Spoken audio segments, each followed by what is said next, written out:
That hymn was written so many decades ago and was intended for the stuffy halls of British elite universities. And at some point, it entered our services in the liberal religious tradition, especially at important milestones like seminary graduations or ordinations or installations. We sang it at my ordination. We sang the one that was in our hymnal, which in recent years, our denomination, our religious tradition, has come to realize is pretty chock full of ableist language, which is why there have been some revisions.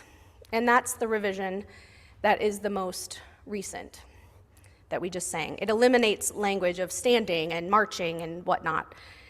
I like the newest vision, not only because it eliminates the ableist language, but because it feels more expansive and poetic, less tied to the explicit pomp and circumstance of yore. And what that hymn is about, rank by rank, is that we are gathering together in this time and space to remember what those who came before us strived for, and to remember those who will come after us, and to strive on their behalf. The largest annual gathering of Unitarian Universalists happened 2 weeks ago in Baltimore, Maryland. It's called the Unitarian Universalist Association General Assembly. So just like we abbreviate Unitarian Universalist Association to UUA because holy moly, it's too long of a word, we also abbreviate General Assembly to GA. I attended GA this year, and my family came with me for the first time ever. I explained GA to my husband as if a business meeting, a mega church service, a business convention, and a pep rally had a baby. A business meeting, a mega church service, a business convention, and a pep rally. Mix it all together in a cauldron and you get General Assembly.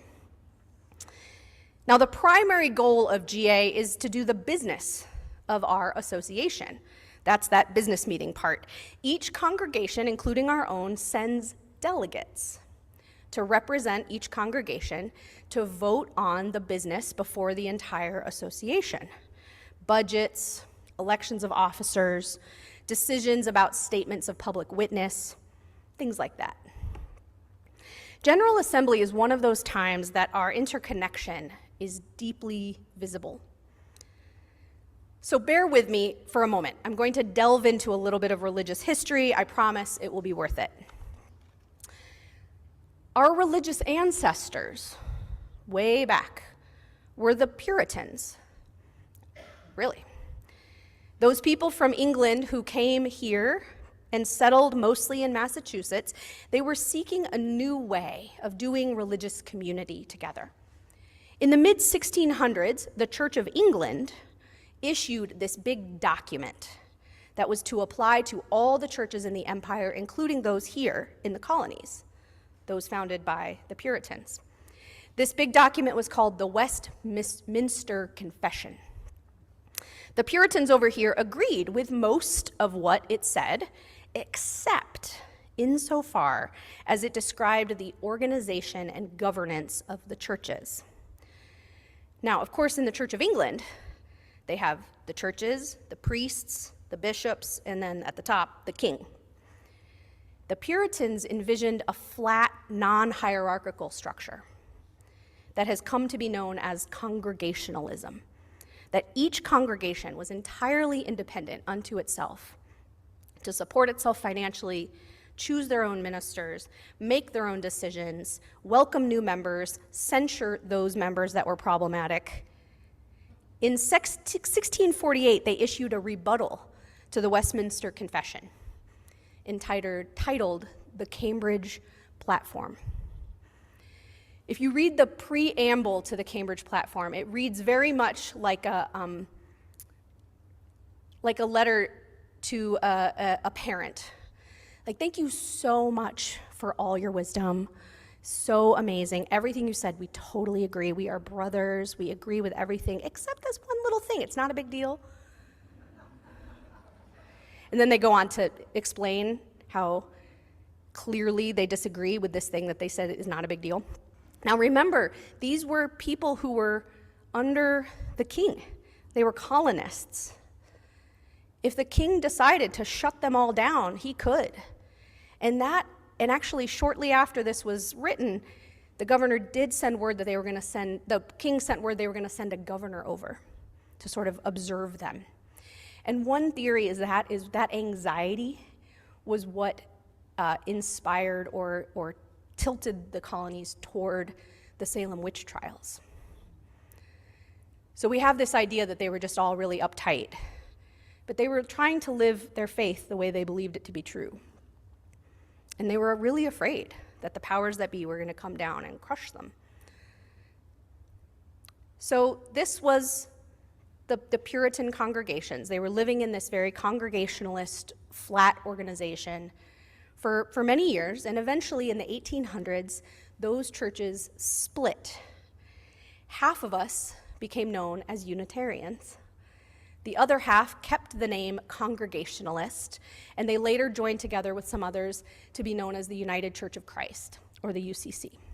So we're very closely related to the UCC. We often say the UCC stands for Unitarians Considering Christ.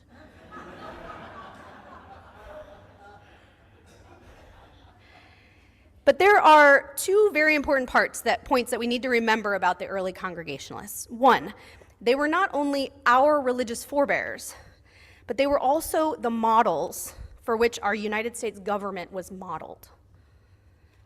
Low hierarchy, everyone has a voice and a vote, and independent entities, or states, self-govern. And here's the most important part. Congregationalism, as described in the Cambridge Platform, did not only insist on free, independent congregations. It also insisted on interdependent cooperation between the congregations. The platform explicitly states that the churches should offer one another assistance, share ideas and resources, support one another in times of crisis, or if they see another church straying from what they believed was the true purpose of the church, to serve God, or we might say to serve love, that they should call that church back in to their true purpose. And in that spirit, our Unitarian Universalist congregations are also independent. We have our own governing boards, our own budgets. We call our own ministers. We make our own decisions. And such as each UU congregation has its own unique culture and way of being, that is so beautiful. Unless you move across the country and try to find a congregation just like the one you have here, it's not going to work, because we're all very independent.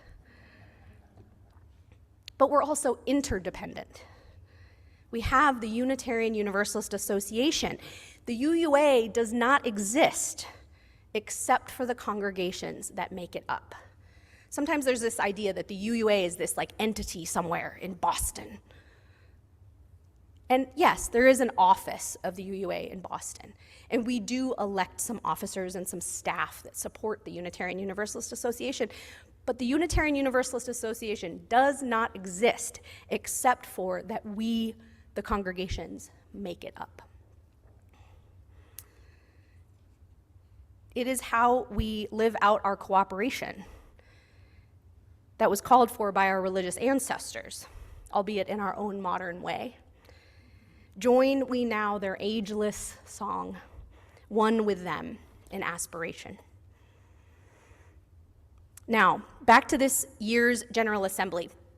Unlike recent years, there were no big dramatic votes or big dramatic events that happened at General Assembly. And trust me, there have been some big dramatic events.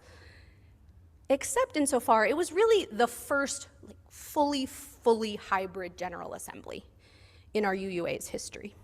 We've done mostly hybrid. Last year we did an entirely online General Assembly, but this year it was we went all in on hybrid. Almost every meeting, worship, gathering was available both in person and online. And friends, that accessibility was echoed not only in technology, but in so many ways throughout the General Assembly. As our largest Unitarian Universalist gathering, it strives to live into our shared values of interdependence, equity, and pluralism. There are so many attempts everywhere you look to include everyone, near and far, those with physical or mobility limitations, neurodivergence, people with chemical sensitivities, people who needed an identity caucus or pastoral care to support them after a potentially hurtful gathering. The worship and meeting space, which is this enormous convention hall, had a huge area in the back for kids to play. There was all these activities set up for them. As a parent, I found that deeply helpful. That has never been the case at General Assembly. Usually the kids just lay on the floor bored.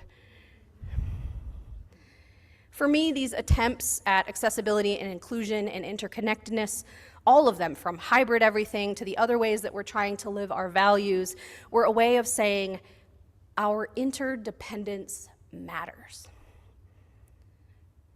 Our independence matters, but our interdependence is a sacred value.